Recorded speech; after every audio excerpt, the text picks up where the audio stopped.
Bom, alunos e alunas, vocês agora estão vendo o meu rosto. Eu estou dando o curso aí de Minitab e só falo e vocês nunca veem meu rosto, né? Muito bem.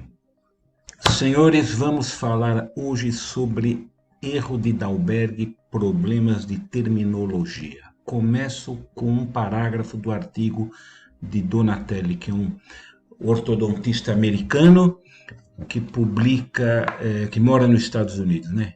Então ele fala assim: a fórmula de Dalberg é muito usada na ortodontia. Estou lendo aqui esse texto, né?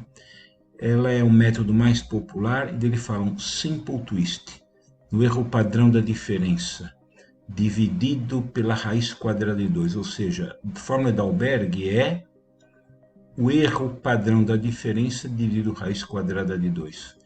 Então é um algebrismo, né? Você tem o erro padrão da diferença, divide ele pela raiz quadrada de 2, esse é o erro da Dalberg. Muito bem.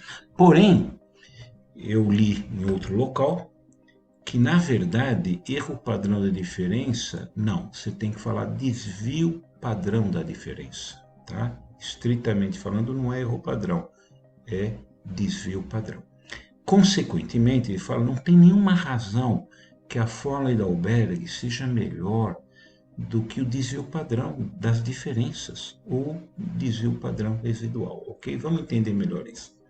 Está aqui a Joana Batagel, que tem um artigo publicado sobre erros cefalométricos, ela compara várias estatísticas, ela fala que Dalberg em 40 descreve seu erro como o erro padrão da média, isto é, estritamente falando, o desvio padrão das diferenças, tá?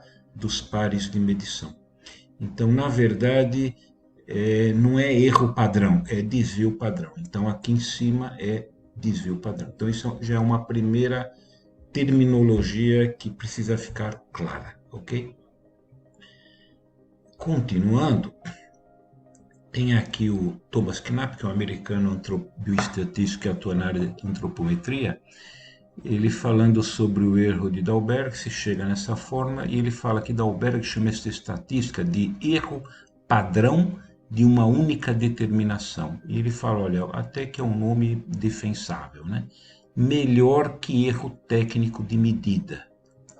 Agora, o erro de método aparece no ano de 66 com um tal de Solow, ou de algum outro americano antropometrista. E o termo erro técnico de medição e o símbolo aparece em 1972 por um tal de Johnston e seus amigos americanos.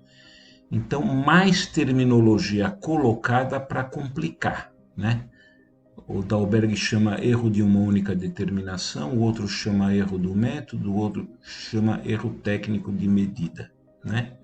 E ele fala, o Knapp, contudo, não tem razão para esses nomes, né? Por que erro do método, erro técnico de medição?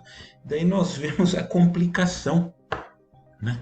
A complicação que é a compreensão. Por isso que eu resolvi dessa aula. Então, o que eu fiz? Eu fui no programa Minitab, gerei 100 números numa coluna C1, que segue a normal, média 100, desvio padrão 5, e numa coluna C2, a mesma coisa, 100 números, média 100, desvio padrão 5. Eu fiz a diferença. C1 seria a primeira medição, C2 a segunda medição, e a C3 é onde aparece os valores de diferença, é onde o erro de Dalberg entra. Você fala, bom, mas onde entra esse erro? Quando você pensa em erro de Dalberg, você tem que pensar em duas medições, tá? E na diferença entre elas. Daí aqui no programa Minitab eu fiz o histograma da primeira medição, da segunda medição. Daí eu fiz o raciocínio. A variância de 1 mais variância de 2 é duas vezes a variância. Porque a mesma variância aqui e aqui. Variância é desvio padrão elevado ao quadrado. Mas aqui na diferença entre uma e outra, tem uma fórmula que expressa a diferença entre as duas variâncias, que é essa fórmula aqui.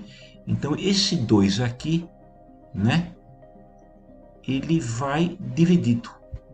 E aqui é por isso que aparece o 2. Porque quando eu faço a diferença entre essas duas medições, a média é zero, porque 100 aqui, 100 aqui. mas a variância eu somo, é uma propriedade aí das variáveis aleatórias, tá? Então, daí extrai a raiz quadrada, então esse 2 aqui sai da raiz, né?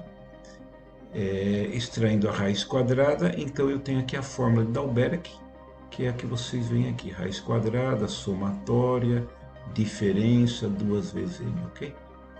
Muito bem, então aqui eu tenho os valores de diferença, e o raciocínio de Dalberg é exatamente aqui, tá? Aqui eu tenho a referência do Donatelli, Richard E. Donatelli, é um artigo de 2013 de antropometria, e aqui eu tenho o artigo da Joana Batagel, certo? Avaliação comparativa de erros cefalométricos. E aqui eu tenho a referência do Knapp, American Journal of Physical Anthropology, 1992, onde ele fala como ele se interessou pelo tema, viu história, e aqui a dedução, o raciocínio, tá? Então espero que tenha ficado claro que de fato há problemas de terminologia para uma reta compreensão. Então sempre tem que ter paciência, porque essa é uma dificuldade da estatística, ou seja, entender bem as diversas terminologias para os conceitos. Obrigado pela atenção.